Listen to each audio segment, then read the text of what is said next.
a- Vamos a comenzar con el capítulo que quedamos pendiente. No sé si lo puedes compartir, Fernando, o no se puede. Neri me va a ayudar. Sí, yo lo voy a compartir. Dale, Neri, pues.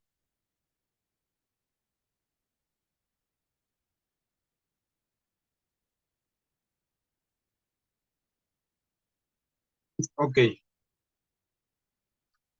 vamos a cambiar al siguiente tema de este libro.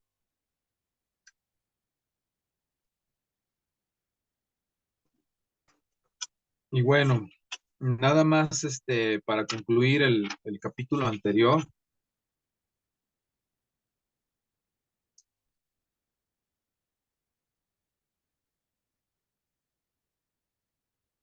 quiero que recordemos dentro de lo que este capítulo, o varias de las cosas que este capítulo nos enseñaba, hay algo muy en concreto. ¿Y qué es? Que alguien puede tener una experiencia emocional, una experiencia intelectual, que alguien puede servir mucho en la iglesia, que alguien puede hacer muchas cosas, practicar una religión, tener entendimiento de la palabra, infinidad de cosas, pero eso no significa que esa persona esté adorando. Tú puedes llegar todos los días temprano a la iglesia, tú puedes ofrendar, tú puedes ser el mejor músico, pero eso no significa que tú estés adorando al Señor. Eso no significa que tú y yo estemos adorando al Señor. Realmente este estudio confronta nuestra vida. En lo personal, cuando yo lo leí la primera vez este libro, yo me hice muchas preguntas de mí mismo. ¿Y hace cuánto lo leí? Bueno, yo tengo hace 3 años que leí este libro. Lo había comprado, lo tenía guardado, no lo había leído. Me daba flojera, de verdad, me daba pereza leerlo. Pero cuando lo leí me ayudó a entender muchas áreas de mi vida y a cuestionarme muchas cosas de mi vida. Entonces, eh, reitero, no porque vayamos a la iglesia, sirvamos, hagamos, etc., etc., eso no significa que nosotros estamos adorando al Señor. Tendremos que aprenderlo a adorar como Él menciona. Y bueno, como lo hemos visto, algo que el ser humano hace por naturaleza siempre va a ser, va a buscar adorar a Dios. Bueno, mejor dicho, va a buscar adorar, porque a veces puede adorar, pero lo que en su mente él piensa que es Dios. Entonces el ser humano busca adorar, y ahora sí vamos a las diversas rutas hacia la adoración, que es el capítulo 4. Y le voy a pedir a hermana Claudia, ¿me ayuda a leer, por favor? Hermano. Bueno, dice, las diversas rutas hacia la adoración. Se enardeció mi corazón dentro de mí, en mi meditación se encendió fuego y proferí con mi lengua. Y empieza, en lo más profundo de todo mi ser existe el impulso a adorar y es lo más natural del mundo. Sin embargo, no todos los caminos conducen a la adoración que Dios acepta y en lo que se complace. Hay algunos tipos de adoración que repugnan a Dios y que Él no puede aceptar, aunque vaya dirigido a Él y tenga el propósito de ser grata. El Dios que desea, el Dios que desea la adoración insiste en que ésta siga sus normas y no permite excepciones. Hasta ahí, hermano. Gracias. David, ¿qué entendiste con esto que menciona la hermana? Que acaba de leer. David Ramírez, por favor. Pues como que nosotros como personas o como seres humanos siempre tenemos ese anhelo de adorar, ¿no? Pero muchas veces no lo hacemos de acuerdo a cómo Dios busca que en verdad lo adoremos como tal, porque de hecho dice aquí que Él no acepta una adoración, sino más que sea conforme Él no la dicta en su palabra, ¿no? Ok, y vuelvo a lo mismo. Voy a tratar de hacer la pregunta de otra manera. Y como una aplicación personal, tú en ese momento que estás leyendo esto, o reflexionando o pensando en esto, tú David Ramírez, ¿tú qué entiendes? Que muchas veces nosotros como personas erramos realmente como Dios quiere que lo adoremos y tenemos nuestra propia idea de cómo adorar a Dios. Ok. Lu, ayúdame, ayúdanos, perdón, también me gustaría escucharte a ti. Tú, como en cuestión personal, ¿cómo podrías aplicar esto que la hermana Claudia acaba de leer y hablarlo en una aplicación hacia ti?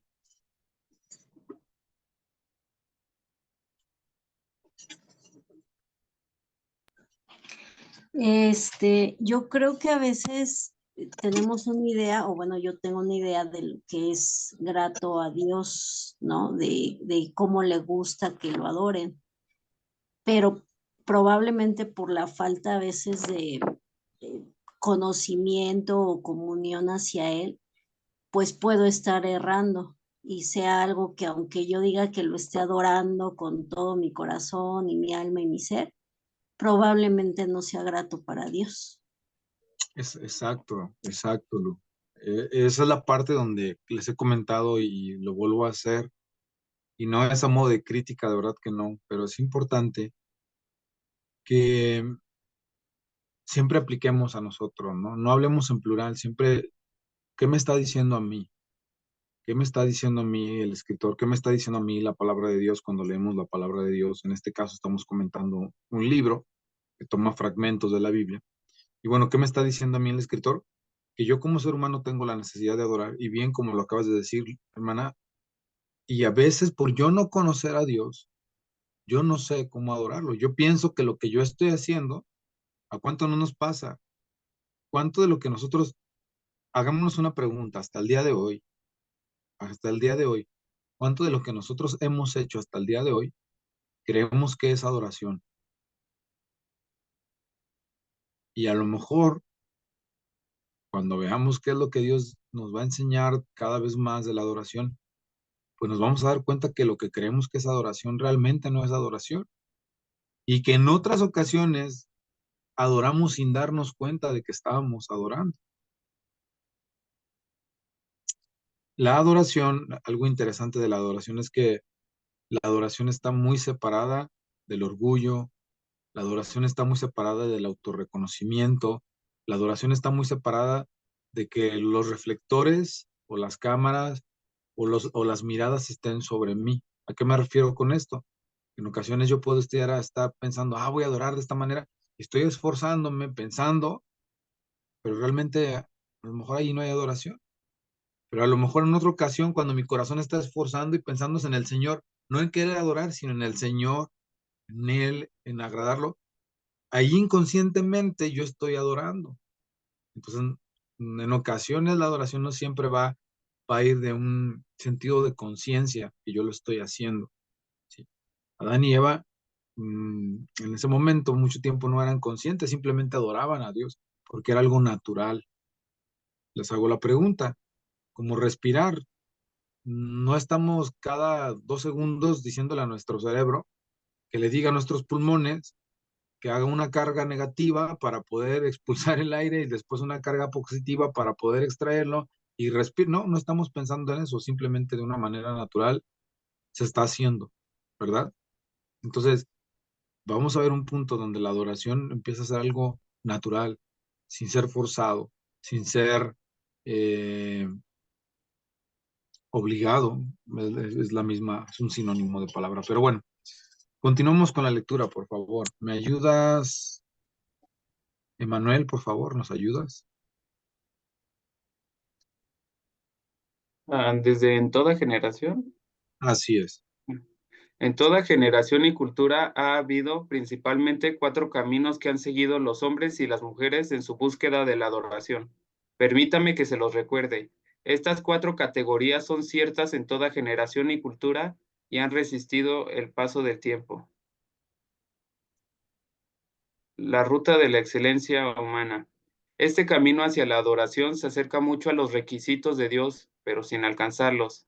Esta adoración es hermosa en muchos sentidos y representa el esfuerzo máximo de la humanidad. Consiste en dar a Dios aquello que más nos agrada sin tener en cuenta su mandamiento. El Antiguo Testamento nos ofrece una ilustración hermosa de esto en la vida de Caín. Abel ofreció a Dios un sacrificio cruento, mientras que Caín ofreció uno sin sangre. Abel trajo a Dios un sacrificio que agradaba al Creador, mientras que Caín le llevó lo que a él le gustaba, sin tener en cuenta a Dios. El Señor condenó y rechazó la adoración de Caín porque carecía de poder expiatorio. Caín fue a adorar sin un sacrificio cruento, es decir, no hubo expiación. Se acercó a Dios con una ofrenda que él había elegido. Reunió un gran ramo de flores y algunos frutos deliciosos y se los llevó. Cuando el Señor le preguntó por la sangre, Caín dijo, ¿qué sangre? No entendía que no podía acercarse a Dios sin un sacrificio cruento. Por eso objetó, me da lo mismo que el pecado. Llevaré una ofrenda y ya está. Se presentó ante Dios con un sacrificio incruento, ofreciéndole flores y frutos, lo nacido de la tierra. Esta vía de excelencia humana no es aceptable para Dios, por varios motivos. Su premisa básica es que Dios es innecesario y que por medio del esfuerzo y de la devoción humanos podemos alcanzar el estándar que Él quiere para nosotros. Este tipo de adoración se fundamenta en una hipótesis errónea sobre la naturaleza del Señor. Caín fue hijo de Adán y Eva, padres caídos, y nunca había escuchado la voz de Dios en el huerto del Edén.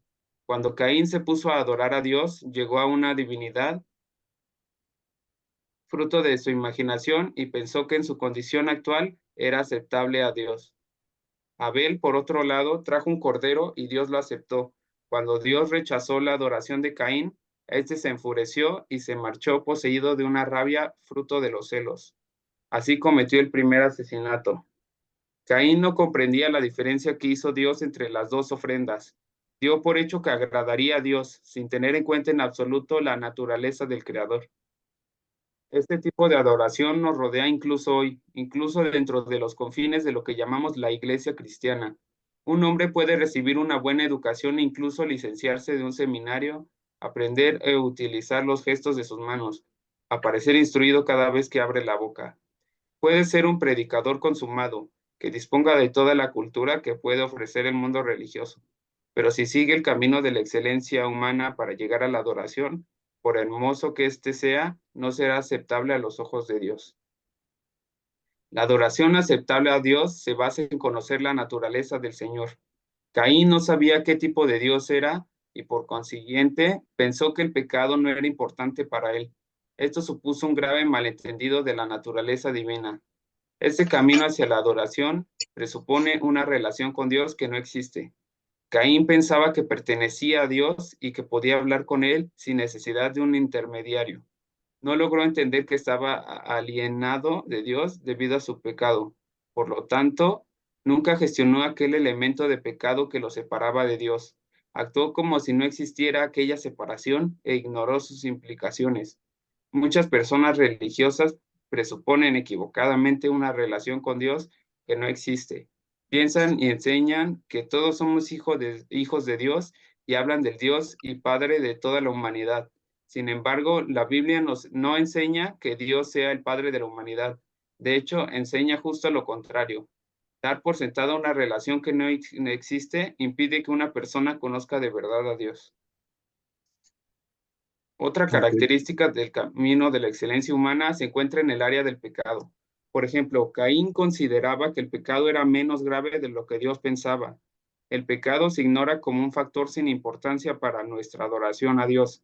Sin embargo, el pecado es grave y Dios nunca lo tolera ni mira ningún corazón que lo albergue. Odia el pecado porque éste ha llenado el mundo de dolor y de tristeza. Pero aún más importante, porque ha arrebatado al hombre su propósito en la vida, que es adorar a Dios. Caín representa la excelencia de los logros humanos en el campo de la adoración. Pensaba que Dios era distinto a como es realmente. Pensaba que él mismo era un tipo distinto de hombre al que era. y que el pecado era menos letal y grave de lo que Dios decía. Por lo tanto, vino alegremente, trayendo lo mejor que tenía y ofreció a Dios una adoración sin expiación. Mientras Dios dice, Él es tu Señor, adóralo. Y mientras llama, ¿dónde estás tú? Y nos ordena que lo adoremos, en espíritu y en verdad. Rechaza directa y severamente la adoración que no se fundamente en la sangre redentora. Aparte de la expiación cruenta en la cruz, no hay ninguna iglesia que me resulte atractiva. Sin la redención mediante la sangre de Cristo no hay salvación. Ese camino hacia la adoración, por amable y tierno que sea, por mucho que esté adornado con hermosas flores procedentes de todos los rincones del mundo, sigue siendo falso. Y Dios no lo aprueba por ser fruto de una falsedad. Dios rechaza de plano el camino de la adoración basado en la excelencia humana. Ok, hasta ahí, gracias. Quise que lo leyeras todo porque justamente tenemos que comentarlo todo. El escritor menciona que hay cuatro caminos o cuatro rutas que la gente, que la humanidad, mejor dicho, han seguido para buscar la adoración. Una de estas rutas, independientemente de culturas, tiempos y demás, él lo define como la ruta de la excelencia humana.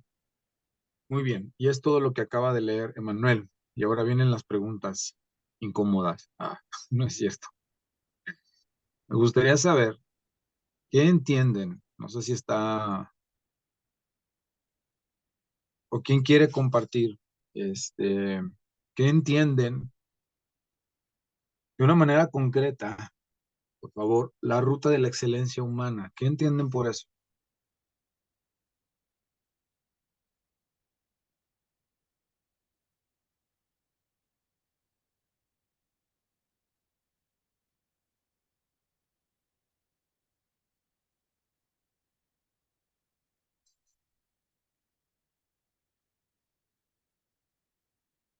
A ver, hermana Claudia. Bueno, alguna vez, si yo como persona lloro, clamo, le pido a Dios que lo estoy adorando o que estoy haciendo cosas, me vivo en la iglesia, trabajo, voy con las damas, hago esto, hago lo otro, lo que sea. ¿Con qué fin lo hago? ¿Para, para hacer el chile de todos los moles? ¿O con qué fin lo voy a hacer si su presencia del Señor no está conmigo? ¿De qué vale todo esto? Si realmente lo que el Señor, a lo mejor no hago muchas cosas, pero lo busco y le digo al Señor, enséñame por favor. Me gustó mucho al principio cuando empezamos que usted decía, cambia mi corazón, cambia mi forma de ser, cambia mi forma de pensar. La pregunta que yo le dije sobre de decirle, Señor, dame sabiduría, dame entendimiento, dame esa formación en mí. A lo mejor no hago lo que eh, para que todos vean, sino que lo que yo quiero es que tú veas en mí qué es lo que no te agrada y qué es lo que sí te agrada. Ok, Eso pero es mi opinión. muy bien, hermana, pero aquí lo que quiero que podamos aportar y podamos concentrarnos en la lectura. El escritor está hablando de la ruta de la excelencia humana. Entonces, ¿qué nos está diciendo? A ver, alguien más aparte de la hermana Claudia, por favor, ¿qué nos está diciendo el escritor con la ruta de la excelencia humana? David, Que Emanuel, Aarón. yo, que podemos saber muchas cosas, estudiar mucho, pero si no, bueno, si el Espíritu de Dios no está en nosotros, de nada sirve que estudiemos todo eso. Como Caín, que Caín le llevó de lo mejor que él tenía del huerto, de sus frutos, de lo mejor, pero Abel le llevó lo que sabía que a Dios le gustaba, porque Abel conocía a Dios, conocía lo que le gustaba a Dios, sabía lo que necesitaba y era un sacrificio por medio de sangre para poder llegar a agradarle el sacrificio a Dios. Ok. ¿Quién más? ¿Quién más? Anel, Neri. ¿Quién más está por ahí? Madaí, Dani, David. ¿A qué se refiere la ruta de la excelencia humana?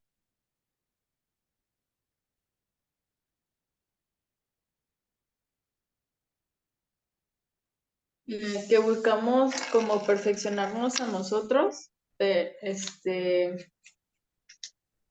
no el espíritu, o sea, perfeccionar nuestro espíritu, pues.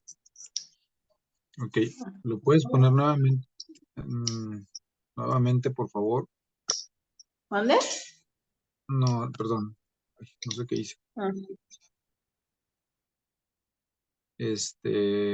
Gracias, Inay. No, le decía a Neri. Neri, ¿puedes ponerlo nuevamente, por favor? En la página 64.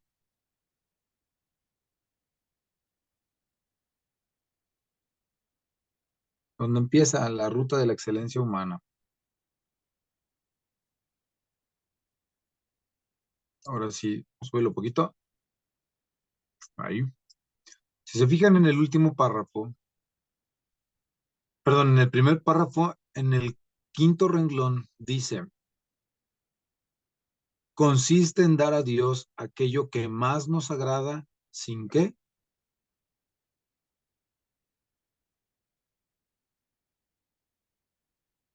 ¿Qué dice, Sin muchachos? tenerlo en cuenta. Sin tener en cuenta sus mandamientos. La ruta de la excelencia humana, fíjense, en eso consiste. Consiste en darle a Dios lo que más me agrada a mí, sin tener en cuenta sus mandamientos. Ahora, quiero ejemplos. Me gustaría que hagamos una lluvia de ideas de ejemplos, de darle a Dios lo que más me agrada a mí, sin tener en cuenta sus mandamientos.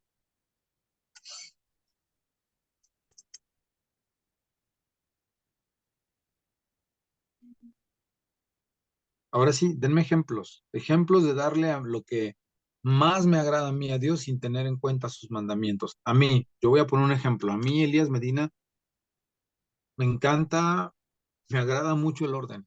Me agrada mucho el orden, aunque no lo logro tener como quisiera, pero me agrada mucho que todo esté ordenado. El problema con eso es que cuando las cosas no están ordenadas como yo quiero, el que se enoja soy yo. Y en lugar de adorar, ya estoy enojado.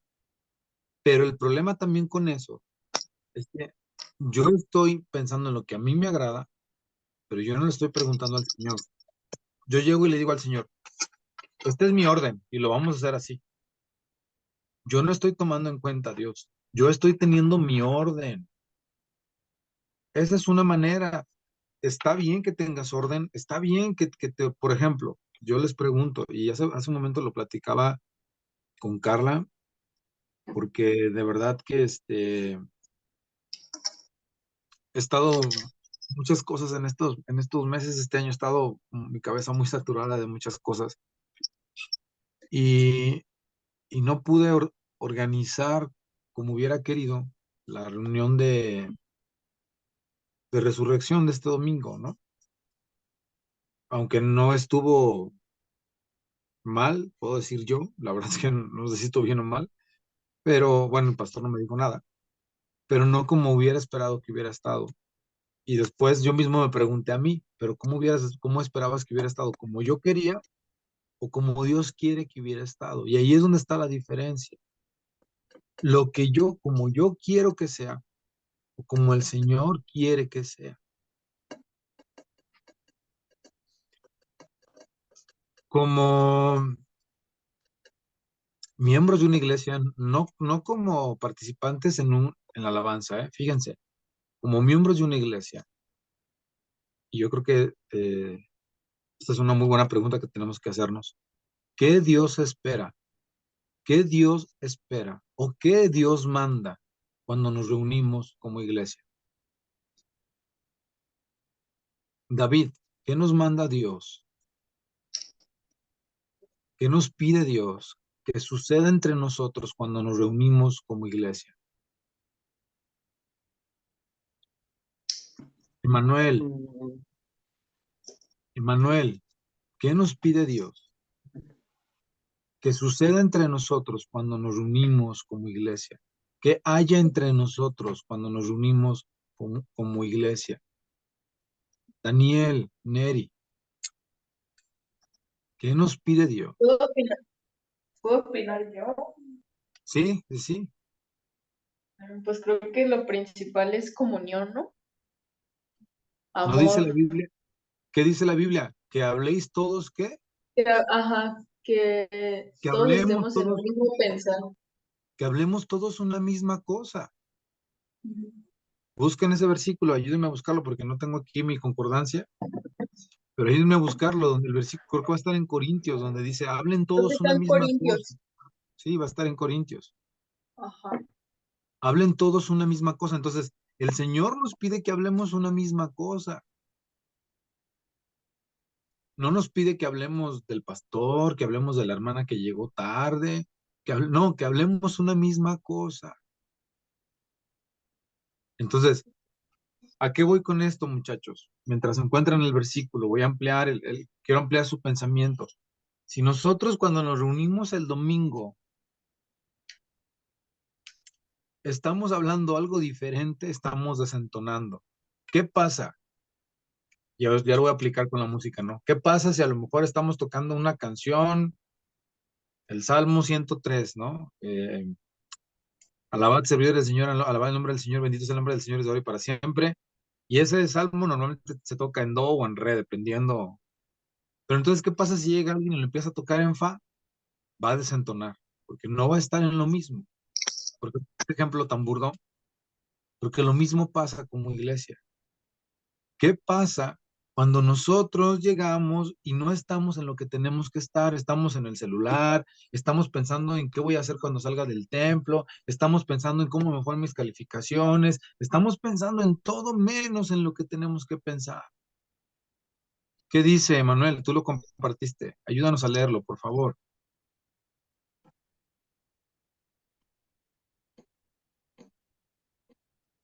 Os Pues ruego, primero, pues, hermanos, por el nombre de nuestro Señor Jesucristo, que habléis todos una misma cosa y que no haya entre vosotros divisiones, sino que estéis perfectamente unidos en una misma mente y en un mismo parecer. hasta ahí, hasta ahí. Si lo seguimos leyendo, nos va a destrozar el capítulo. ¿Por qué digo que nos va a destrozar? Porque simplemente ese versículo que acabas de leer nos está pidiendo algo que no hacemos. ¿Sí o no? ¿Sí o no? Queremos que nuestra música sea agradable a Dios, pero no hablamos una misma cosa. Fíjense, yo le doy gracias a Dios porque la iglesia Roca de Salvación es, de cierta manera es pequeña, porque yo estoy convencido de algo. Yo creo que mientras más grande una iglesia, más difícil es que todos hablen una misma cosa. Mientras más grande es una congregación, más difícil, no es imposible, pero es más difícil que todos hablen una misma cosa. Pero ustedes y yo, cada uno de los que espero que tiene que ver este video, su responsabilidad, antes de tocar, antes de aprenderte las alabanzas, es hablar una misma cosa. Algo que para mí me dejó mucha satisfacción cuando fuimos con ustedes en noviembre, el año pasado, fue que varios de ustedes, o de las personas que asistieron ahí, de sus propios labios, y fue algo que el Señor me mostró en ese momento, me hizo entender, decían, es que ustedes trabajan como un equipo, es que ustedes no quieren sobresalir uno u otro, sino que en conjunto lo hacen. Entonces, yo le doy gracias a Dios porque yo le dije, platicando después con algunos muchachos, les digo, gloria a Dios por eso, porque el mayor testimonio que pudimos dar no fue si tocamos bien o tocamos mal. Para mí, creo que el mayor testimonio que se puede dar es, mira, trabajan como equipo, Mira, no están buscando sobresalir, no están buscando quién es el mejor, quién es el peor, no, se acoplan y empiezan a funcionar. Entonces, pero porque nuestro deseo no estaba en ser mejores, sino en adorar al Señor. Y eso te lleva a hablar una misma cosa. Entonces, no me estoy poniendo como el mejor ejemplo. De hecho, lo vuelvo a repetir. Fue de la boca de ustedes, o de varios de ustedes, de quien salieron esas palabras. Y yo lo agradezco. Yo le agradezco a Dios porque a final de cuentas, aún en la iglesia es algo que busco. Si ustedes algún día tienen la oportunidad de platicar con muchachos de la iglesia y volvemos a vernos de nuevo, algo que constantemente trato de pedirles es eso. No hay que caer en provocaciones, no hay que caer en chismes. Si tú te das cuenta que un comentario va a provocar a tu hermano, no lo hagas. Ten cuidado, porque eso ya no te lleva a hablar una misma cosa. Y en parte también en cuidar los corazones, ¿no? De nuestra iglesia, todo eso. Exacto, el cuidar nuestra iglesia. Nuestra iglesia no es grande, muchachos. Somos 30 personas en nuestra iglesia. Antes de que yo estuviera ahí, algunos de nosotros estuviéramos ahí, la iglesia sufrió muchas divisiones. Pero algo que hemos tratado de hacer es empezar a trabajar en hablar todos una misma cosa. Porque cuando empezamos a hablar algo diferente, eso es lo que destruye a las iglesias. Eso es lo que destruye los corazones, eso es lo que hace que las personas se vayan de la iglesia. Eso es lo que se sienta rivalidad cuando no debe de haber. Imagínense, ¿no? ¿Quién dirige yo o dirige Fernando? Pero pues, si yo lo hago mejor, ¿por qué va a dirigir Fernando? Y entonces ahí ya no es hablar una misma cosa. Y yo ya estoy buscando el reconocimiento, pero no estoy hablando una misma cosa. Entonces, regreso, porque puedo ampliar esto mucho y va a ser lo mismo puesto de diferentes puntos, de diferentes perspectivas. Pero como lo acaba de leer Emmanuel en 1 Corintios 1 del 1 al 10, y si pueden, léanlo de verdad, pero los primeros versículos te destrozan, te desarman, ¿sí? O sea, hablen todos una misma cosa, sean de un mismo sentir. Ah, caray. No sé si a ustedes les pasa, pero a mí me pasa. Llegó un punto donde me empezó a pasar que antes de ir el domingo a la iglesia, antes de ir a la iglesia, en lo personal es algo que yo trato de hacer, pues ya veo que voy a salir y hago una pausa, me detengo y digo, Señor, hoy es tu día, es un día donde tú has ordenado que nos reunamos y es tu día. Tú eres el dueño de este día y tú eres el dueño de la reunión. Yo quiero ir, pero yo no quiero ir a cargar el corazón de mis hermanos, yo no quiero ir a llevar chisme, yo no quiero ir a pelear, yo quiero ir a servir, yo quiero ir a alabarte, yo quiero ir a tener comunión, yo quiero percibir tu presencia en medio de nosotros. Y yo quiero ser un factor por el cual tu presencia se pueda expresar, o mejor dicho, un siervo por el cual tu presencia se pueda expresar.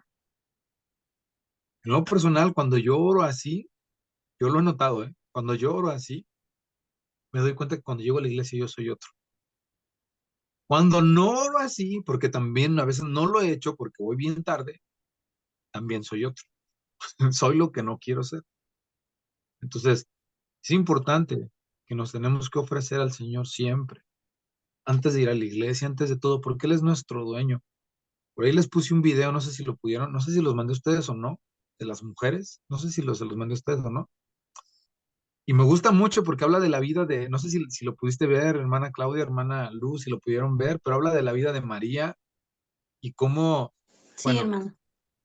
cómo María, cuando el Señor se le pone enfrente, le dice, vas a tener un hijo, María sabía que era sierva de Dios.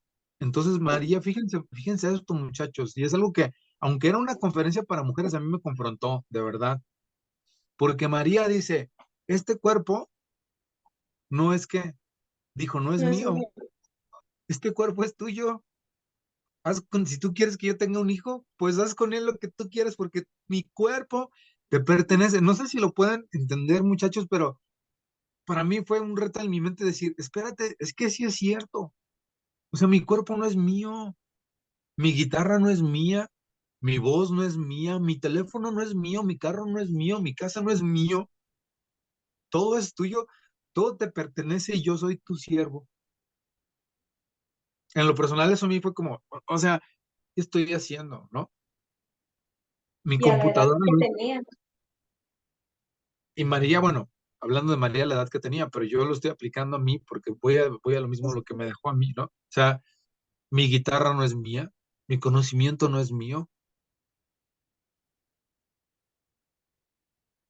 mi pluma no es mía, mi dinero no es mío, mi ropa no es mía. Mi familia. Lo que quiero y si no lo han podido ver de verdad, y sobre todo mujeres, véanlo y recomiéndenselo a otras mujeres. Hay muchachos en la iglesia que me preguntan, ¿me puedo poner un tatuaje? Y yo le digo, no me preguntes a mí, porque tu cuerpo no es mío, porque tu cuerpo ¿de quién es? El Señor. No me tendrías por qué preguntar a mí, porque yo no soy el dueño de tu cuerpo. Lo que quiero que podamos entender es la perspectiva que tenemos. Nosotros vamos y le preguntamos al pastor, pastor, ¿puedo hacer esto? Espérate, o sea, el pastor no es dueño de tu vida. Claro, no estoy diciendo que no tenemos que consultarlos, dejo esto muy en claro, y que no tenemos que tenerles respeto. Tenemos que someternos y obedecernos. Pero sobre los pastores está el Señor y la palabra del Señor. ¿Por qué? Porque a lo mejor te vas a encontrar un pastor que te va a decir, no es pecado. Mira, yo no te voy a decir si eso no es. Yo te voy a decir, ve y pregúntale a Dios y que Él te conteste. Y cuando Dios te conteste, tú vas a saber si era o no era. Y te va a quedar la satisfacción de que hiciste lo que tu dueño te dijo que hicieras. Porque en ocasiones a muchos muchachos, y conozco muchos, tengo muchos conocidos, que han hecho lo que sus pastores les dijo y les queda la satisfacción de que hicieron lo que su pastor les dijo, pero no de que hicieron lo que el Señor decía que tenían que hacer. Y cuando maduran en la fe y cuando maduran en la escritura, dicen, no, oye, pero es que ya me di cuenta que esto estaba mal y tenías que haber buscado al Señor. ¿Sí? No es lo mismo decir, pastor, fíjese que tengo esta inquietud. Voy a tomar el ejemplo del tatuaje, porque ahorita se me vino. Fíjese que tengo esta inquietud del tatuaje. Y fíjese que estoy leyendo en la Biblia y pues la Biblia me muestra esto, pero aún así yo tengo este deseo. ¿Podría usted ayudarme a orar para que el Señor me muestre? Yo te aseguro que no hay ningún pastor que te diga, no, no, yo no voy a orar por ti. Claro, en ese momento el pastor te va a dar, vente, vamos a orar. Y vamos a orar hasta que verdaderamente hay un sustento donde el Señor te muestre que por ahí es donde tú tienes que avanzar. Pero como vivimos en una etapa donde todo lo queremos ya y vamos a seguir avanzando en esta lectura, pero dice el escritor, no percibimos el pecado como pecado. Ese es otro de los problemas del camino de la excelencia humana. El camino de de la excelencia humana, como entonces yo le entrego a Dios lo que yo quiero, lo que a mí me agrada, a mi manera. No te metas, Dios, yo lo voy a hacer. ¿Sí? Yo no te necesito para esto porque yo sé cómo hacerlo. Déjame a mí. Entonces, así actuamos. Quitamos a Dios a un lado. Estoy enseñando a Aarón y a Sinaí a manejar. Y en ocasiones, además, alguno de ellos le he dicho, ponte a orar, vamos a orar, para que aprendas. Y a veces no lo hemos hecho. Me he dado cuenta que cuando no lo hacen, las cosas salen mal. Y me he dado cuenta que cuando lo hacen, las cosas salen diferentes. Es que aún para esas cosas, tenemos que buscar al Señor. Yo no puedo confiar en mi habilidad, porque no es mía, porque Él me la dio. Aún para esas cosas tenemos que buscar al Señor. Aún si voy a buscar trabajo, les platico otro testimonio, ¿no? Y Aarón y Sinaí saben de esto porque en la iglesia yo les pedí que me ayudaran a orar y también ellos, bueno, lo sabían, estábamos orando por un trabajo, por un trabajo. Señor, yo quiero un trabajo. Bueno, para no hacerles larga la historia, en la empresa donde estaba, el Señor permitió que hubiera un accidente. Yo estudié para paramédico, para el área de seguridad laboral en las empresas, y justamente mientras yo estaba buscando trabajo y empecé a trabajar de medio turno en otro lado y así, sucede un accidente, pero no cualquier accidente en la empresa. Una persona se da una descarga eléctrica y bueno, un rollote que sucedió, ¿no? Pero Dios tuvo que permitir esa situación para que entonces vinieran todas las dependencias, protección civil, y padrón y licencias, licencias municipales y bueno, todo el rollo. Y a final de cuentas, todo eso fue el parteaguas para que yo pudiera tener un trabajo en el mismo lugar, pero con otro sueldo y con otros beneficios. Entonces, Dios usó una tragedia, por así decirlo, para bendecirme. Pero ¿qué fue el punto mío? Fue orar. Señor, o sea, yo a lo que voy es esto. Yo puedo confiar en mi capacidad para encontrar trabajo, o yo puedo decir, Señor, aquí estoy, soy tuyo, tú sabes lo que yo necesito, yo soy tuyo. Yo soy tuyo. Y sí, me angustio cuando no veo las cosas, pero yo quiero confiar en ti. Ahora, cabe mencionar, muchachos, yo no soy alguien que para mí no es fácil confiar en Dios. Para mí no es fácil. Para mí ha sido muy difícil. Y en mi vida he recogido muchas veces el fruto de mi falta de confianza en Dios, porque me he aborazado a tomar decisiones por no esperar en el Señor, por no creerle, y después he llorado, y después he sufrido. Entonces, esto lo hago, hago mención de esto porque quiero que entiendan que yo no soy perfecto, para nada, no estoy cerca de la perfección, lo más mínimo, pero sí he visto en mi vida que cuando he confiado en Dios, Dios ha respondido de una manera que yo no me imaginaba. Podría platicar las historias más, ¿no? Por ejemplo, lo del carro, algo acaba de pasar. Es el carro, mi carro no es mi carro. Cuando me subo, le digo, es tu carro, no es mi carro, es tu carro. Lo llevo, lo traigo. Un fin de semana, hace 2 semanas, fuimos a un estudio bíblico, a la casa de un amigo, fuimos a una iglesia, a una conferencia que nos invitaron, fui a llevar a unos muchachos después de un estudio bíblico, y el domingo en la mañana, fue viernes, sábado, y domingo en la mañana fui a hacer la despensa de la casa y regresé. Y regresando, empieza a tronar una llanta como loca. Me bajo y la parte de atrás del carro se llama un tirante de suspensión Paso de quebrado, suspensión. quebrado, por completo quebrado. O sea, yo el carro lo traje el viernes, sábado y domingo, viernes, sábado y la mañana del domingo lo traje, pero durísimo con todo. Yo no sé cuándo fue que se le quebró, pero el Señor sí sabe cuándo se le quebró. Lo que fue muy curioso es que cuando yo estaba por llegar a mi casa, una cuadra antes, cuando yo iba despacio, fue cuando pasó todo el ruidajo. O sea, cuando yo iba rápido, no había pasado nada. Y cuando iba despacio y ya iba a llegar a la casa, ta, ta, ta, ta, ta, ta, ta, y hasta sentí que me habían montado el carro así. ¿A qué voy con esto? Que aun cuando yo me subí y digo, Señor, es tu carro, Señor, es tu carro, cuando yo me bajo y me bajo del carro, me asomo y veo la pieza, digo, lo primero que vino a mi mente, la verdad es que no supe ni cómo agradecer, porque cuando iba a decir gracias, dije, y aunque me hubiera pasado algo, te tengo que dar las gracias. Pero me sorprende cómo es que tú ya sabías todo esto. Tú ya sabías que la barra estaba fracturada y la agarraste, yo así lo pensé en mi mente, ¿no? Y la agarraste todo el tiempo mientras yo hice todo lo que quise sábado, viernes y sábado y el domingo por la mañana. Y entonces cuando tú sabías que yo iba a estar en un lugar seguro, dijiste, ya, está bien, pues la voy a soltar. Así lo interpreté yo en mi mente, ¿sí? Un Dios que estaba detrás de mí, aún cuidando su carro. No es mi carro, es su carro.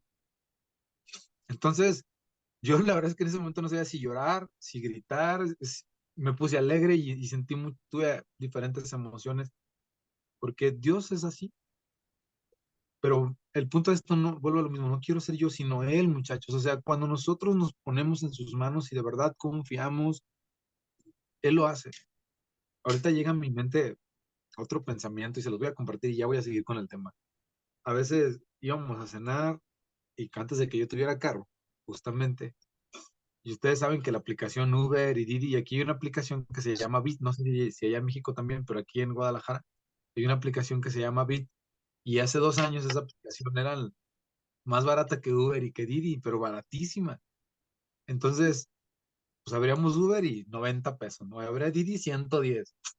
Y yo decía, Señor, por favor, así de verdad, yo lo hacía así, estaba, Señor, por favor, danos un carro económico, mándame un transporte económico. Y abría Bit 50 pesos, 45 pesos y me salía el carro en el momento. Y era así como, es que de verdad, o sea, me está pasando y así es. A lo que voy es que de verdad Él tiene cuidado de nosotros, pero también me llegaba a pasar que a veces yo no confiaba en eso y no pasaba, ¿eh? Y no que yo confiara que iba a suceder en algo místico, sino en Dios que está ahí escuchándome. Entonces, pero reitero, aunque a veces podemos ver las bondades de Dios, podemos ser duros de corazón, duros para creer. Yo sé que yo soy tardo para creer, me cuesta creer, se me es difícil y a veces tengo que ir y pedirle perdón, como aquel hombre le dijo al Señor Jesucristo. El Señor Jesús le preguntó, ¿crees? Cuando le pidió que sanara a su hijo, a su siervo, y le dice a su hijo, y le dice, Señor, creo. Y después le dice rápidamente, ayuda a mi incredulidad. Muchachos, todos nosotros vamos a tener incredulidad porque es parte de la consecuencia del pecado. No hay ninguno de nosotros que pueda decir, yo no tengo incredulidad. El punto de esto es cómo tú estás luchando con la incredulidad. Cómo tú luchas con la incredulidad. Y la incredulidad entonces te va a llevar a tomar en cuenta a Dios o a no tomar en cuenta a Dios. A mayor incredulidad, menos tomo en cuenta a Dios. A menor incredulidad, más lo voy tomando en cuenta. Tú puedes decirme que estudiaste en el seminario, tú puedes decirme que estás muy preparado, llega una situación de fe y tú confías en ti, en tus capacidades, pero tú no estás creyéndole a Dios. Tú puedes confiar en que tú, Elías Medina, yo como si me estuviera teniendo yo enfrente, lo voy a decir, tú, Elías Medina, puedes confiar en que sabes tocar la guitarra, en que ensayaste muy bien, en que acomodaste los acordes, en que sabes alcanzar ciertas notas, en que sabes de audio, puedes confiar en todo eso, pero ¿qué crees? Se va a ir la luz y eso no lo puedes controlar. Eso tú no lo puedes controlar. O confías en ti, en tu excelencia, en tu forma de hacer las cosas, o ofreces tus capacidades a Dios. Es importante eso, ofrecer nuestra capacidad a Dios. Es hermoso y es bonito y es gratificante y creo que a veces es necesario que la gente te diga, bien, David, vas bien con tu voz, esfuérzate más, trabaja más en esto, tienes habilidad en esto. Bien, Emanuel, bien, Eri, vamos bien con la guitarra, vamos a trabajar más en esto. Sí, hermana Lu, hermana Claudio, con la voz, vamos a trabajar en esto. Anel, con tu voz. Madaí, en el bajo necesitamos trabajar. Mira, vas bien en esto, vamos. O sea, es, es, es bueno, es grato, es de ánimo, de estímulo recibir esos comentarios, pero yo no puedo poner mi vista y no debo poner mi vista en lo que le pertenece al Señor. Yo no debo poner mi vista ahí. Yo debo poner mi vista en Él. Yo debo poner mi vista en Él, creerle, porque eso me va a llevar, entonces, como lo mencionaba hace un momento, el creerle me va a llevar a preguntarle. Si yo le creo a Dios, yo le voy a preguntar, pero si yo no le creo, yo no le voy a preguntar. Entonces, si yo le creo, yo le voy a preguntar, Señor, tengo este plan para Navidad. ¿Qué opinas? O tal vez con el paso del tiempo, como a mí me sucede a veces, yo no le digo, tengo este plan. Bueno, este sí se ve escrito, ¿verdad? Yo llego con Dios y le digo, Señor, no tengo ningún plan para Navidad. ¿Qué hacemos? Señor, no se me ocurre nada para resurrección. ¿Qué hacemos? Tengo un amigo que me dice, es que tú tienes muy buenas ideas. Y yo le digo, es que no son mis ideas. Si supieras que a veces las ideas me salen después de que voy y le pregunto a alguien, entonces como que, o sea, me ilumina el cerebro y entonces digo, vamos a hacer esto. Pero yo no soy alguien grande en ideas. De verdad es que es la gracia de Dios que me da ideas. Porque yo no soy bueno en ideas. Para pensar el mal, soy bueno. Para pensar hacer maldades, para eso soy bueno. Pero para pensar el bien, no es algo que yo en automático lo produzca. Tenemos que ir al Señor para que Él ponga en nosotros eso. Entonces, el problema de la ruta de la excelencia humana es que nos fijamos en nosotros, nos fijamos en nuestra capacidad, nos fijamos en lo que podemos hacer, pero nos olvidamos de Dios. El problema de la excelencia humana, como nos olvidamos de los mandamientos de Dios, hay dos variantes en esta excelencia humana. Una es que entonces no conocemos a Dios. La excelencia humana no nos permite conocer a Dios. El camino de la ruta humana no nos permite conocer a Dios, o mejor dicho, no nos lleva a conocer a Dios. Y el camino de la ruta humana, como bien lo marcó el escritor, nos lleva a tener en poco el pecado. El camino de la ruta humana nos lleva a tener en poco el pecado. ¿Por qué razón Caín, mejor dicho, por qué razón Abel ofreció un sacrificio de sangre? Porque significa la muerte de Cristo. Por la redención.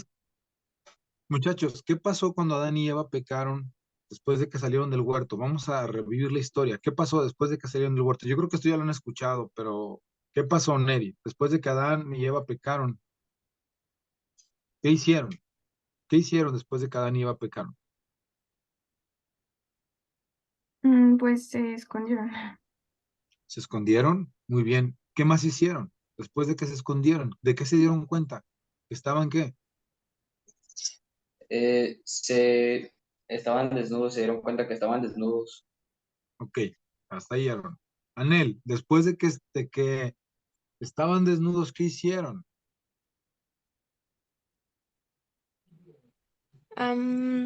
Pues se escondieron, ¿no? Se escondieron, estaban desnudos, ¿y qué hicieron? ¿Qué más hicieron ellos? Cuando vieron su desnudez, espérame, Aarón, espérame, Carla, espérame, Sinei. Cuando Adán y Eva vieron su desnudez, ¿qué hicieron ellos? Estaban encuerados, ¿qué hicieron para taparse? Se taparon con ramas. Se taparon con hojas de higuera. ¿Y qué hizo Dios cuando llegó y los vio que estaban tapados con hojas, con hojitas? ¿Qué hizo Dios?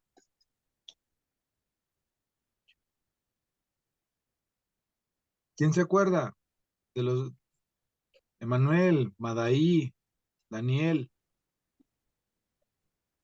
Les preguntó dónde están. Eso fue antes, eso ya pasó. Después de que estaban tapados con las hojas de higuera, ¿qué hizo Dios? Les dijo, ¿qué han hecho? No, ya había platicado Dios con ellos, ya Él estoy los hablando. tapó con pieles de animal. Muy bien, ¿de dónde salieron esas pieles, Emanuel? Del ¿De dónde? borrego, ¿De dónde? de un borrego, de la piel que el Señor tuvo que hacer expiación por el pecado, derramó la sangre y les quitó la piel para cubrirlos.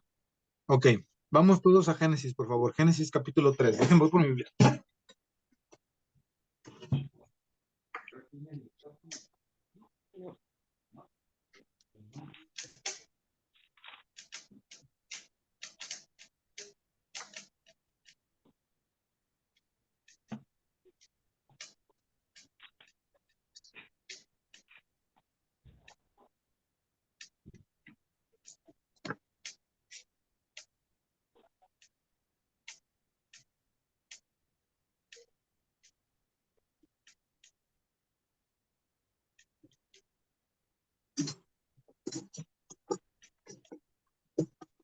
Génesis capítulo 3. Voy a leer una versión un poquito diferente, no mucho, pero me siguen con su vista, ¿sale? ¿Sí lo tienen ahí? Sí. Dice, la serpiente era más astuta que cualquiera de los animales del campo que el Señor Dios había hecho. Y le dijo a la mujer, con que Dios ha dicho que no comerás de ningún árbol del huerto. Y la mujer le respondió a la serpiente, del fruto de los árboles del huerto podemos comer, pero del árbol que está en medio del huerto, ha dicho Dios, no comerán de él ni le tocarán para que no mueran. La serpiente le dijo a la mujer, ciertamente no morirás, pues Dios sabe que el día que de él coman, serán abiertos sus ojos y serán como Dios, serán abiertos sus ojos y serán como Dios, conociendo el bien y el mal. Cuando la mujer vio que el árbol era bueno para comer y que era agradable a los ojos de Dios y que el árbol era deseable para alcanzar sabiduría, tomó de su fruto y comió, y dio también a su marido que estaba con ella, y él comió. Entonces fueron abiertos los ojos de ambos y conocieron que estaban desnudos y cosieron hojas de higuera y se hicieron delantales. Y oyeron al Señor Dios que se paseaba en el huerto al fresco del día. Y el hombre y su mujer ¿qué? Fíjense, lo primero que pasó, escucharon la voz de Dios y se escondieron. Por eso es que les dije, eso ya había pasado. Se escondieron de la presencia del Señor entre los árboles del huerto. Y después aquí viene la pregunta de Dios. Dios les pregunta, ¿dónde están? También eso ya había pasado. Y él les responde, ellos respondieron, te oí en el huerto y tuve miedo porque estaba desnudo y me escondí. ¿Sí? Hasta ahí vamos con eso. Y Dios les dijo, ¿quién te ha dicho que estás desnudo? ¿Has comido del árbol del cual te mandé que no comieras? Y el hombre respondió, la mujer que tú me diste por compañera me dio del árbol y yo comí. Entonces el Señor Dios dijo a la mujer, ¿qué es lo que has hecho? La mujer le echó la culpa a la serpiente. Versículo 14, y el Señor Dios dijo a la serpiente, por cuanto has hecho esto, maldita serás más que todos los animales y más que todas las bestias del campo. Sobre tu vientre andarás y polvo comerás todos los días de tu vida. Versículo 16, a la mujer le dice el Señor que va a multiplicar sus dolores de parto. En el versículo 17, Dios le dice a Adán, por cuanto escuchaste la voz de tu mujer, no comerás más, perdón, y has comido del árbol del cual te dije que no comieras, no comerás de él, maldita será la tierra por tu causa. Versículo 19, con sudor de tu rostro vas a tener que ganarte el pan. Versículo 20, y el hombre le puso por nombre Eva a su mujer. Versículo 22, entonces el Señor Dios dijo, he aquí el hombre ha venido a ser como uno de nosotros, sabiendo el bien y el mal, no deja que entren al huerto. Versículo 23, y el Señor Dios lo echó del huerto del Edén para que labraran la tierra de la cual fue tomado. Y expulsó pues al hombre y al oriente, perdón, y expulsó pues al hombre y al oriente del huerto del Edén puso querubines y una espada encendida que giraban en todas direcciones para guardar el camino del árbol de la vida. Perdón, ya me brinqué la parte donde él le hace las vestiduras.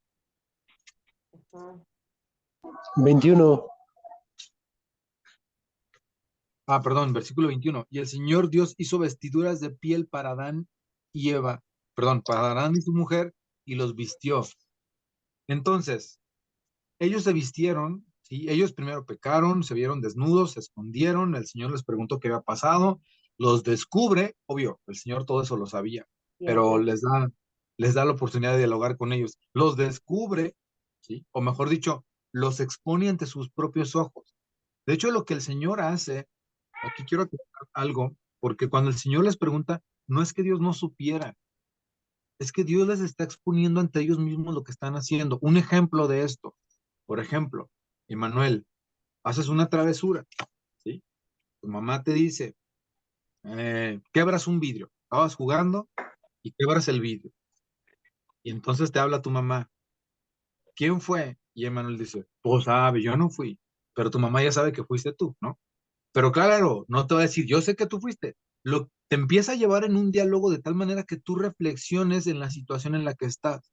Entonces después te dice, bueno, al parecer ese vidrio se quebró con una piedra. Y entonces Emanuel, pues sabe, le han de haber aventado en la calle. Pero resulta que cuando la mamá de Emanuel voltea a ver las manos de Emanuel, Emanuel trae tierra en las manos y le dice, qué raro, tú traes tierra en las manos. ¿Acaso no será tú el que estabas jugando con las piedras? Entonces Emanuel dice, es que mi hermana empezamos a jugar y ella corrió y yo se la quise aventar y entonces ya sacaste toda la sopa, ¿no? Pero el punto de esto es que entonces tu mamá te lleva a ser consciente de la situación de la cual tú te querías justificar. Por eso es que Dios hace este tipo de reflexión con ellos. ¿Por qué? Para evitar que se quieran justificar de sus acciones. ¿Ok? Solo por eso quiero que quede claro, porque a veces leemos y es, ¿para acá poco Dios no sabía? No, Dios sí sabía. Sí. Los que no sabíamos y los que nos queríamos hacer tontos éramos nosotros, pero Dios sí sabía muy bien, ¿sí? Y normalmente siempre el Señor va a ser así con nosotros. Siempre nos lleva, de hecho, los maestros de la Biblia tenemos que confrontar de esta manera para, a ver, piénsalo, a ver, vamos poco a poco. Y si se fijan, es la manera en la que también se educa. una manera donde llevas a reflexionar a la gente de lo que puede suceder. Que no estás pensando que a lo mejor esa piedra que aventaste no solo pudo haber quebrado no solo quebró el vidrio, sino que a lo mejor ese vidrio le hubiera caído a tu hermana o le hubieras dado una pedrada en una cara y le sacas el ojo y entonces te llevan a pensar algo que no habías pensado de las consecuencias. Entonces, regreso otra vez al punto. El Señor no es que no sabía, sí lo sabía, pero cuando ellos se visten con hojas de higuera, el Señor, en su misericordia, fíjense muchachos, nosotros somos tontos para ocultar nuestro pecado e ineficientes. Les pregunto, si nosotros hubiéramos seguido hasta la fecha la moda de Adán y Eva, de usar hojas de plantas para cubrirnos, ¿se imaginan cómo nos iría en el invierno? ¿Cómo nos iría en el invierno si usáramos hojas de plantas para cubrirnos? Terrible, ¿no? Los que trabajamos con pantalones de mezclilla y sabemos que los pantalones de mezclilla están bien padres para ciertas labores, imagínate que los pantalones fueran de hoja, no, pues ya, te cae algo y ahí llegó, ¿no? El punto de esto es que el Señor en su sabiduría hizo todo esto, ¿para qué? Para demostrarles algo también al ser humano. Tú no sabes cómo cubrirte, tú no sabes cómo presentarte, tú eres incapaz. Cuando el Señor pone las hojas, quita las hojas de higuera y les da pieles de animales para vestirlos, Él les está mostrando su incapacidad racional. Fíjense lo que pasó en ese momento por el pecado. El pecado hace que ya no pienses bien. Por el pecado ellos no pudieron pensar bien y pensaron que con unas ramitas se iban a... Eso es una de las consecuencias del pecado en nuestras vidas. Luego me gustaría poder hablar mucho del pecado para que puedan ver cuánto nos afecta, pero es algo que hace el pecado. El pecado hace que tú y yo no pensemos bien. Por consecuencia, actuamos tontamente. El Señor en su misericordia toma animales y tapa con pieles ajenas al hombre para protegerlo. Pero quiero también aquí hacer una pregunta capciosa e interesante. ¿Quién fue el primer ser que derramó sangre sobre la tierra? ¿Quién fue el primer ser que derramó sangre sobre la tierra? Caín.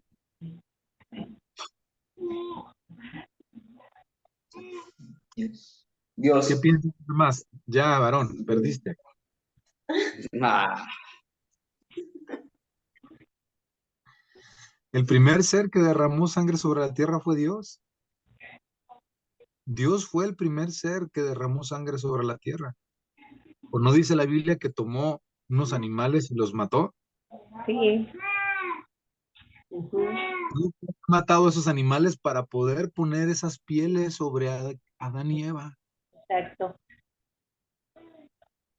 Fíjense cómo Dios fue el primero que les enseñó al ser humano cómo hacer un sacrificio.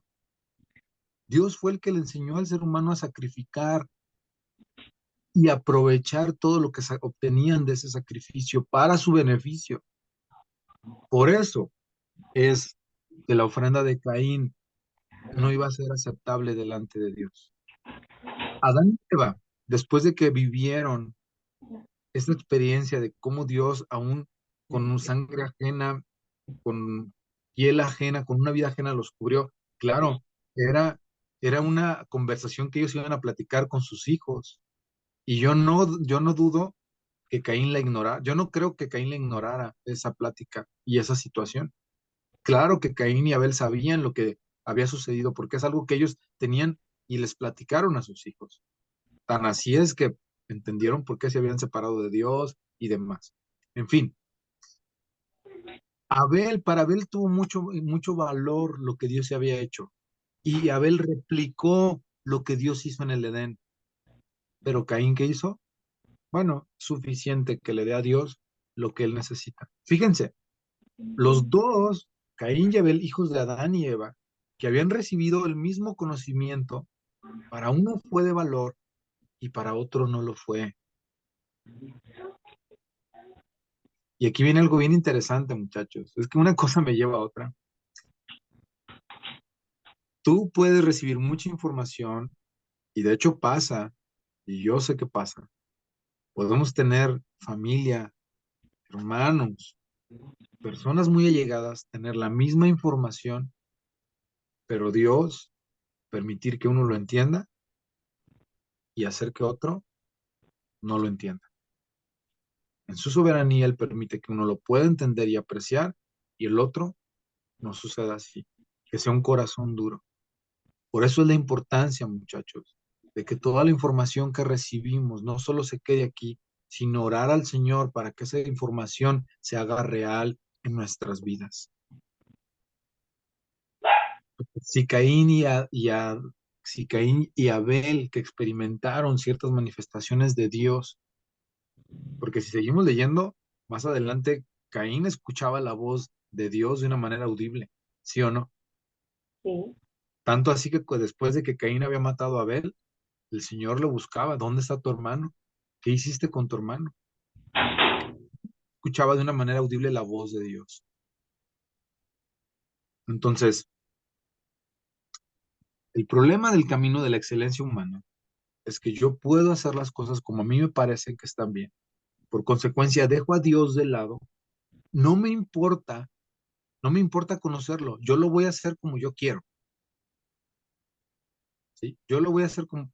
En este ejemplo de Caín y Abel veo lo que les contaba la otra vez del chiste de la niña que siéntate, siéntate, no me siento. Bueno, sí me siento, pero por dentro estoy parada. Es igual, ¿no? Trae una ofrenda al Señor, no quiero llevarla, no. Bueno, sí la llevo, pero yo llevo lo que yo quiera, ¿no? Entonces es lo mismo.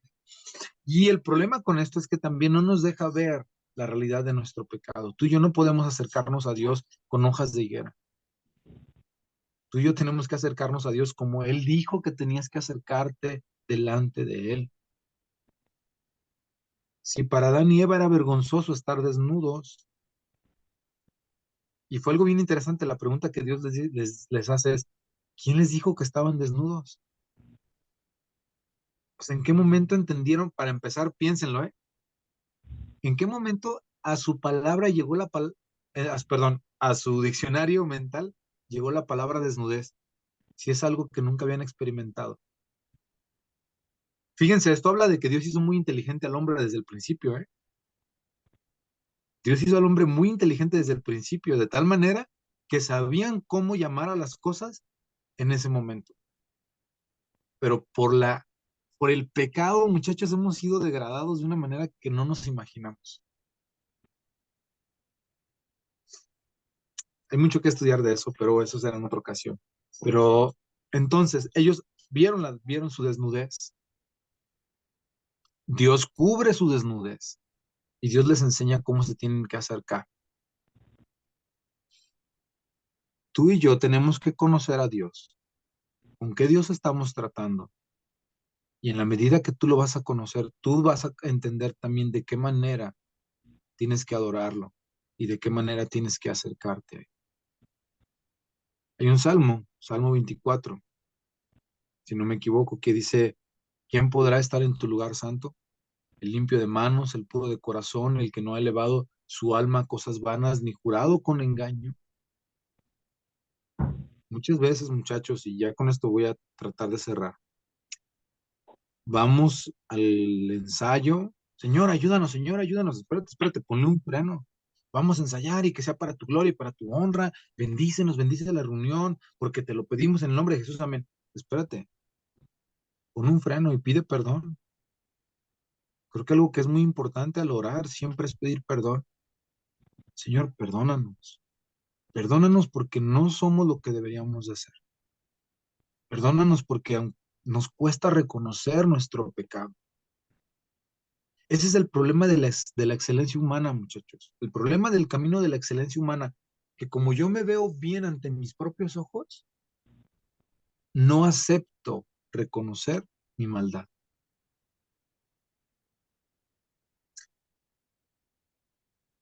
Un puritano, se me olvidó su nombre.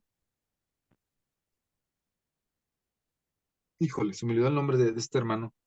Pero él decía, el pecado es la almohada en la que descansa el alma. Y es verdad. El pecado es tan arraigado a nosotros que nuestra almohada lo agarra y a gusto se queda, ¿no? Nuestra alma lo agarra como una almohada y se queda. El problema de la excelencia humana es que nos lleva a que no queramos reconocer la maldad, porque ante nuestros propios ojos nos vemos que somos lo que Dios verdaderamente desea. De hecho, podemos decir, es que ya me eligió. Claro, y si me eligió es por algo, ¿no? Es que me predestinó. Sí, te predestinó y te eligió para salvarte, porque eras un vil pecador. Lo hizo para no dejarte igual. Si Dios te eligió y Dios te predestinó, es para no dejarte igual. No porque se agrada de lo que eres, sino para transformarte. Y a veces olvidamos esa parte. Los que han escuchado esta parte de la predestinación hay que tener cuidado porque nos puede hacer arrogantes delante de Dios y olvidar nuestra pecaminosidad. Entonces, delante de Dios, la excelencia humana no ayuda, porque estorba para que podamos escuchar y buscamos la voluntad de Dios, sus mandamientos, su forma, y por consecuencia para que podamos ver nuestro pecado y lo ignoramos como un factor que no tiene importancia, pero realmente para la adoración el pecado tiene mucha, mucha importancia delante de Dios. Y espero que quede claro este camino de la ruta de la excelencia humana. No estoy diciendo que no tengamos que hacer las cosas con excelencia. Claro que sí tenemos que hacerlo con excelencia, pero no podemos confiar en esa excelencia como algo que le agrada a Dios. No puedo confiar yo en lo bien hecho como algo que le agrada a Dios. No. Yo tengo que buscar su voluntad. Yo tengo que buscar confesar mi pecado. Límpiame porque yo no puedo limpiarme. Cúbreme tú porque yo no puedo cubrirme. Susténtame tú. Y al final de cuentas, Él es quien se lleva toda la gloria y toda la honra. Piensen cada cuando confiesan su pecado, piensen cada cuando le preguntan al Señor, voy a hacer esto, ¿es tu voluntad? ¿Así lo tenemos que hacer? Ahí es donde entra la adoración verdadera, cuando nosotros lo consultamos a Él, antes de yo decir, lo voy a hacer así. Vamos a orar, ¿sale? Vamos a orar. Padre, en el nombre de Jesús, nos acercamos a tu presencia. No hay nada en nosotros, Señor, humanamente hablando, que pueda hacernos aptos para estar delante de ti, pero por tu gracia, por la obra de Cristo en la cruz, por su perfección, por quien es Él, con libertad, hoy nos acercamos a pedirte perdón. Pedirte perdón, Señor, porque mientras más leemos o reflexionamos, nos damos cuenta que lo que conocemos de ti muchas veces no es lo que verdaderamente tú eres, o que nos cuesta renunciar a lo que creemos que tú eres, cuando podemos pensar un poco más y darnos cuenta que no es así. Señor, no queremos tener religión, no queremos tener tradición, pero sí queremos conocerte. Queremos conocer al Dios verdadero, a Yahweh de los ejércitos, el Dios de Abraham, el Dios de Isaac, el Dios de Jacob, ese Dios poderoso, eterno, que habita en gloria inaccesible, el cual ninguno ha visto ni puede ver, el cual se ha dado a conocer por medio de Cristo, el cual por medio de su Espíritu Santo nos sostiene y nos transforma. Ese Dios verdadero es el que queremos conocer,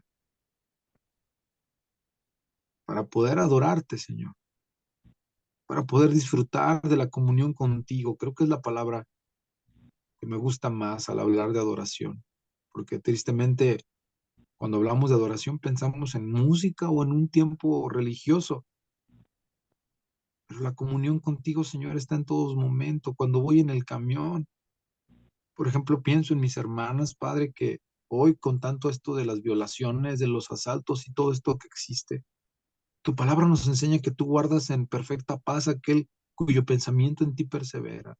Si una hija tuya verdaderamente persevera en ti, no tendrá temor de que la van a violar, no tendrá temor de que la van a asaltar, porque si ella te conoce, confiará en ti, descansará en ti como su protector. Si los que somos hijos tuyos, como hombres, tenemos temor de asaltos, tenemos temor de ser traicionados, engañados, es porque tal vez no estamos confiando en ti, Señor. Porque mientras más te conocemos, más podremos confiar en ti. Entonces, Señor, en conclusión, ayúdanos a conocerte y ayúdanos a ser valientes para conocerte. Porque solamente los valientes pueden conocer el reino de los cielos. Ayúdanos, Señor, a ser valientes para despojarnos de nosotros y abrazarte a ti. Gracias por este tiempo. Ponemos en tus manos nuestras peticiones, la esposa de Fernando, Nancy. Gracias porque ya viene en camino nuestro hermano Benny de su trabajo. Gracias por los que se pudieron conectar, por los que no se pudieron conectar también gracias. Transforma nuestra iglesia, ayúdanos a tener un mismo sentir y a buscar siempre tu voluntad, Señor. A no menospreciar el pecado en nuestras vidas, de verlo como algo que no interesa. A no estar detrás de fábulas o de nuevas enseñanzas místicas que nos lleven a experimentar. No, Señor. Queremos escuchar tu voz. Como bien dijo una vez un siervo tuyo, si quieres escuchar la voz de Dios, lee la Biblia en voz alta. Enséñanos, Señor, a apreciar tu palabra y revélanos quién eres tú. Porque esto es espiritual, esto no es intelectual, esto es espiritual. Yo te pido por el corazón de los muchachos y de las muchachas, por las tentaciones, por las pasiones juveniles, Señor, el deseo de tener novia, el deseo de sentir un beso, un abrazo, todo esto que realmente en la iglesia se vive y que contamina a la iglesia y los corazones de cada uno. El deseo de llamar la atención de un hombre, de una mujer, de sentirse atraídos, de sentirse deseados. Señor, todo esto a la que la iglesia está expuesta, trae convicción a los corazones de los hombres y mujeres y limpia, Señor, nuestras iglesias, para que tú seas real y verdadero y permítenos conocerte. Ten misericordia de nosotros. En Cristo Jesús nos ponemos en tus manos. Suple nuestras necesidades, las conoces más que nosotros, pero a nosotros ayúdanos a buscar tu justicia, tu reino, con devoción y con amor en el corazón. Te lo pedimos, por favor, en el nombre de Cristo. Amén.